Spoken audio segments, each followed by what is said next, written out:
territoriale. 2. Le Conseil réaffirme les paramètres de la solution qui doit être politique, réaliste, pragmatique, durable et basée sur le compromis.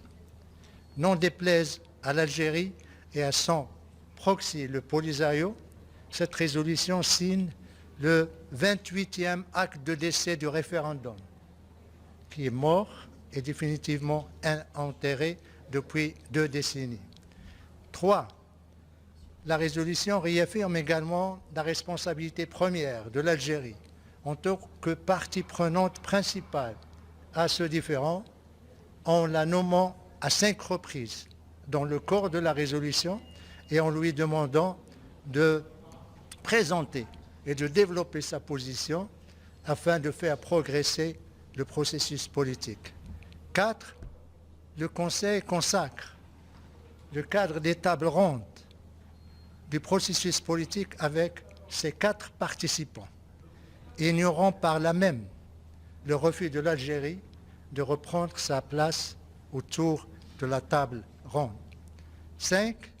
Le Conseil exprime ses vives préoccupations à l'égard de la rupture du cessez-le-feu par le groupe séparatiste armé et le somme de respecter la libre circulation et réapprovisionnement de la MINURSO. 6. La résolution se félicite des réalisations du Royaume dans le domaine de la promotion et la protection des droits de l'homme, désavouant ainsi les allégations fallacieuses de l'Algérie et de son proxy polisarien. Enfin, 7. Le Conseil appelle dans sa 13e résolution consécutive à l'enregistrement des populations séquestrées des camps de Tindouf et demande aux organisations humanitaires internationales de suivre les pratiques onusiennes lors de l'acheminement et la délivrance de l'assistance alimentaire afin d'en prévenir le détournement par le groupe séparatiste armé, le Polisario, et les responsables algériens, comme cela a été confirmé dans le dernier rapport du PAM qui a été publié en janvier de 2023.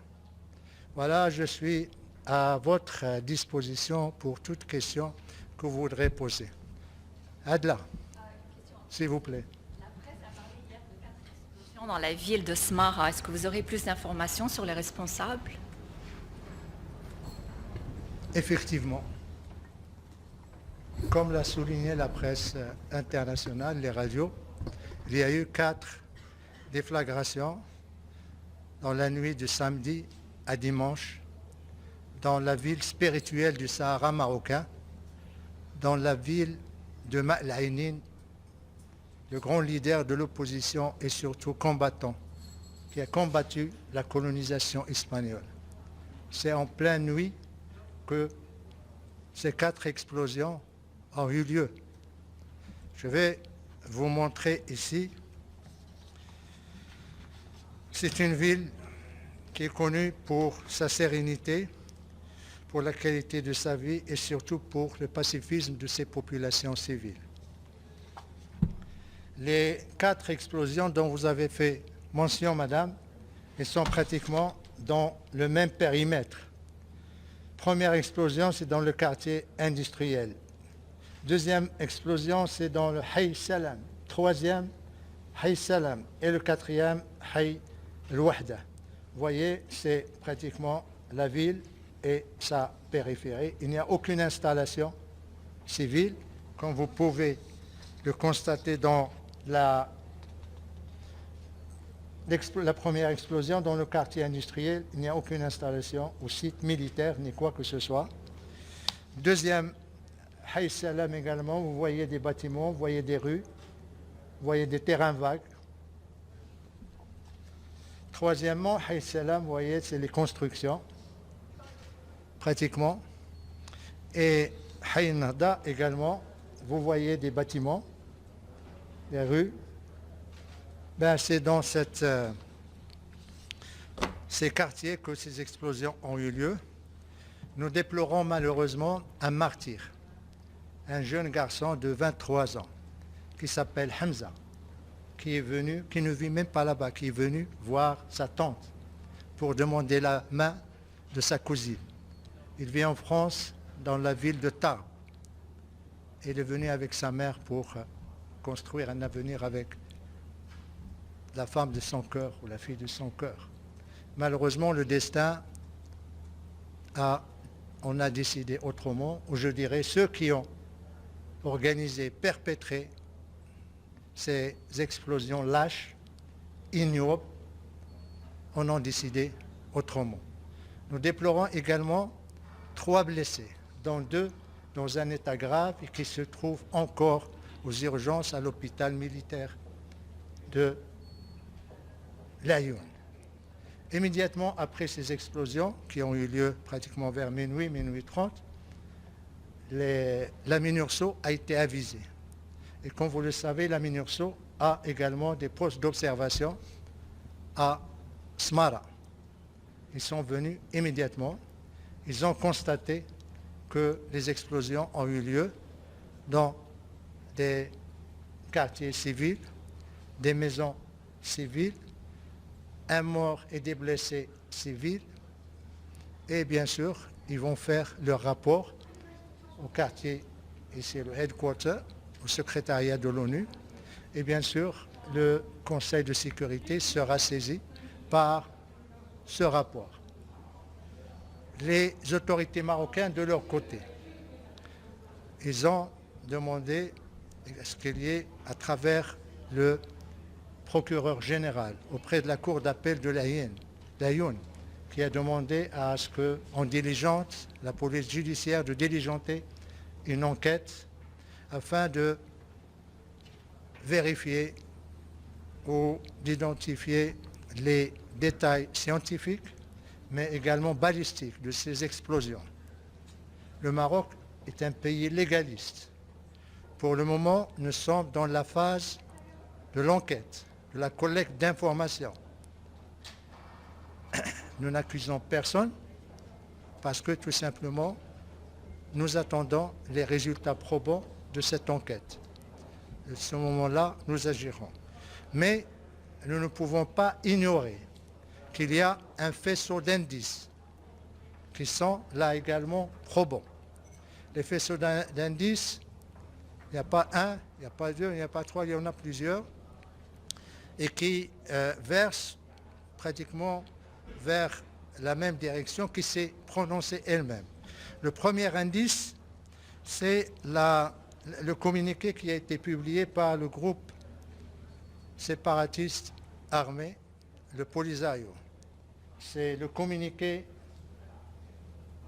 901, où il est dit que, là j'ai le communiqué en français, où il est dit que c'est ce qu'ils appellent l'armée de libération sahraoui a ciblé 3 régions. Le Mehbes, Smara, Farsiya. Smara, il parle d'explosions et de projectiles qu'ils ont lancés dans la nuit de samedi à dimanche. Premier indice. Et là, c'est un communiqué officiel du Polisario. Deuxième indice, lorsque les radios et les télévisions du monde, les agences de presse ont commencé à parler de ces explosions, le Polisario, et en le citant, à aucun moment, il n'a démenti. En l'absence de démenti de sa part, tout le responsabilise et tout indique que, effectivement, son silence confirme que c'est eux qui sont derrière ces explosions. Comment pourrions-nous qualifier tout en attendant les résultats et les conclusions de l'enquête de la police judiciaire de Laayoune Smara?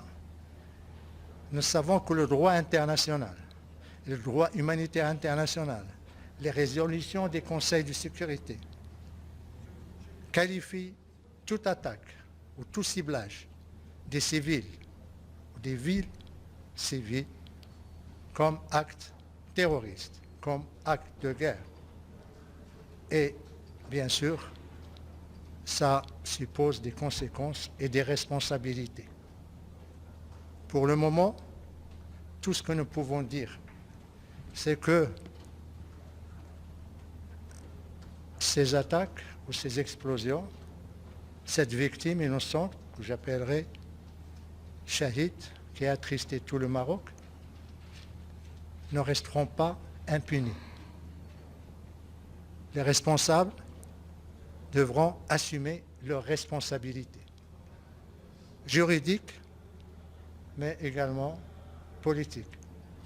Pas seulement ceux qui ont perpétré ces attaques, mais ceux également qui sont derrière eux, ceux qui les abritent, ceux qui leur fournissent les missiles ou les katyushas ou les mortiers.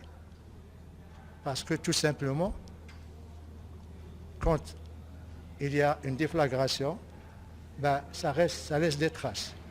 Ça laisse parfois des indices techniques de l'origine qui va permettre au Maroc la traçabilité de l'explosif et la traçabilité du missile, du katyusha ou du mortier. À ce moment-là, le Maroc prendra les décisions qui s'imposeront et tirera les conséquences et les conclusions qui s'imposent. Et bien sûr, le premier à en tirer devra être le Conseil de sécurité, dès lors qu'il aura un rapport détaillé de la part de la MINURSO. La MINURSO est là pour superviser le cessez-le-feu.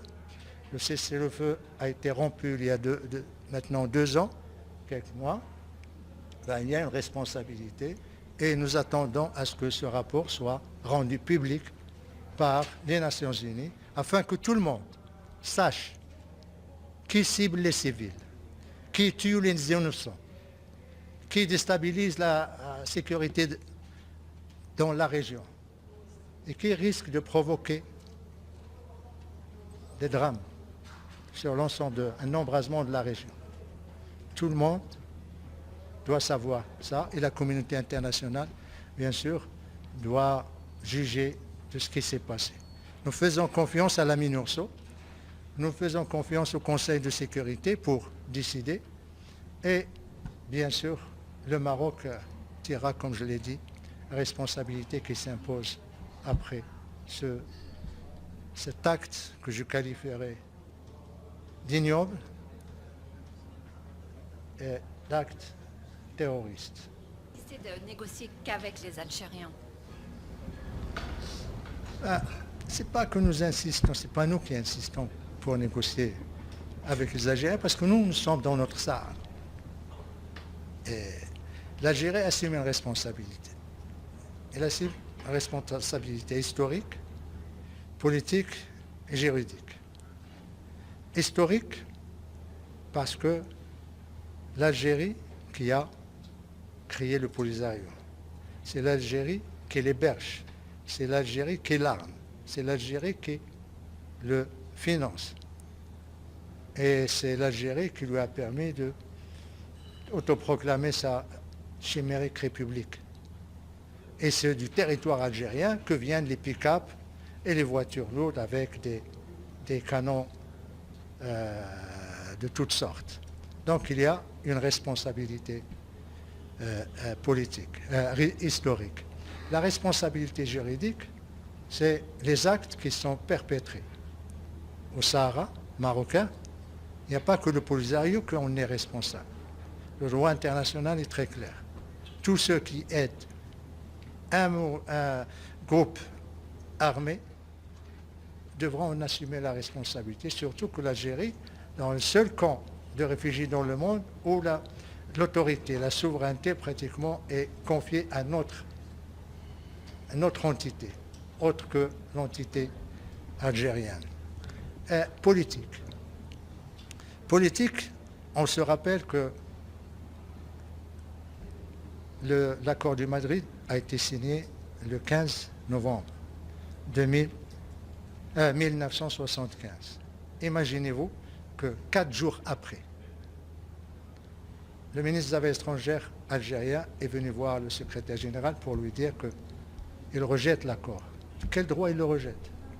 au moment où les deux ministres mauritaniens et marocains sont venus voir le secrétaire général pour lui remettre copie du rapport.